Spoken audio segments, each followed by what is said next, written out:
il délègue l'onction, il te donne. On voit aujourd'hui des pères physiques, biologiques, qui, au soir de leur vie, ils ne mettent même pas leurs enfants dans l'héritage. Pourquoi? Parce que l'enfant a été impoli, mal élevé, mal éduqué, il s'est mal comporté. Il y a beaucoup d'enfants qui pensent qu'aujourd'hui, le père obligé ou la mère obligée de lui léguer l'héritage. Non, il n'y a aucune obligation. C'est parce que Dieu a fait la nature de telle sorte qu'un fils, une fille est obéissant et est obéissant au père. Donc naturellement le père par amour l'aide. Mais si tu es un fils, tu es une fille qui te comporte mal, qui est impoli, qui ne respecte pas, qui ne donne pas l'honneur au père, qui ne donne pas l'honneur à la mère, mais le père n'est pas obligé. Je veux que vous le compreniez. Un père qui l'aide, une mère qui l'aide, un fils, il le fait avec joie, avec honneur. Il est fier de sa progéniture. Et nous avons l'obligation manifeste, si nous comprenons les Saintes Écritures, à faire en sorte que nos pères, nos mères soient fiers de nous. De telle sorte que quand ils partent, ils ne s'inquiètent pas de ce qui se passe derrière. Josué, Moïse est parti, mais il ne s'est pas inquiété parce qu'il a laissé Josué. De la même manière qu'il a marché avec Dieu, il a montré cette manière de marcher à Josué, et Josué a suivi. À Moïse, même Dieu ne lui a pas dit tout lieu que fleurait la plante de tes pieds, je te donne en possession. Mais à Josué, Dieu a dit ça. Dieu a donné cette parole à Josué, que Moïse lui-même n'a pas reçue. Élie est le père spirituel d'Élisée. Pendant tout le ministère d'Élie, Élisée est resté à côté pour apprendre. Dans le respect, dans la politesse, dans l'honneur et dans la discipline. Alors Élie doit partir, il laisse à son fils, en qui il a confiance, il a honoré, il lui laisse le manteau prophétique. Et les gens qui sont autour constatent que l'esprit qui était sur Élie, maintenant là, est plutôt sur Élisée. L'esprit là est maintenant sur Élisée.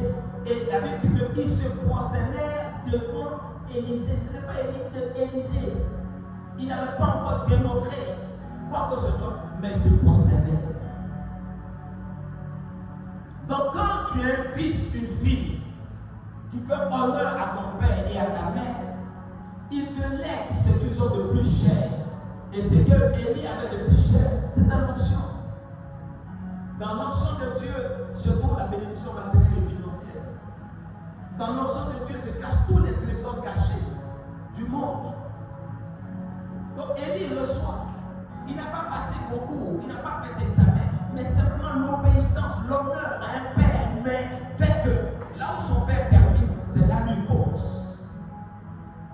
Mais quand vous êtes des enfants désobéissants, vous transfère. Aujourd'hui, nous avons des enfants mal polis, des enfants irrespectueux, des enfants indisciplinés. Je ne sais pas si c'est le développement qui fait ça, mais la Bible n'a pas changé. La Bible n'a pas changé.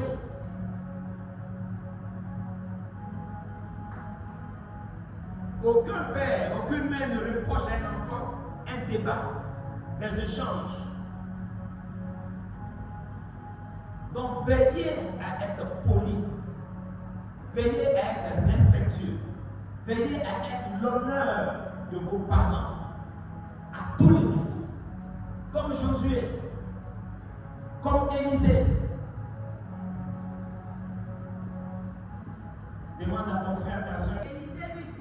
Élisée lui dit, mon esprit n'était pas absent lorsque ce tord a quitté son char. Ici, la Bible nous parle de Élisée et son fils Géasi. Élisée et lui-même son fils spirituel Géasi.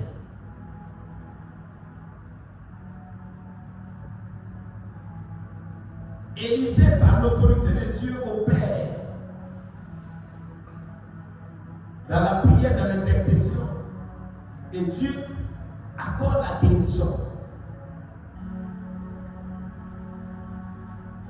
à Naaman le Syrien. Élisée n'a pas demandé un centime en tant qu'homme de Dieu après la guérison. Mais son fils spirituel se cache derrière le prophète. Il va réclamer de l'argent à Naaman.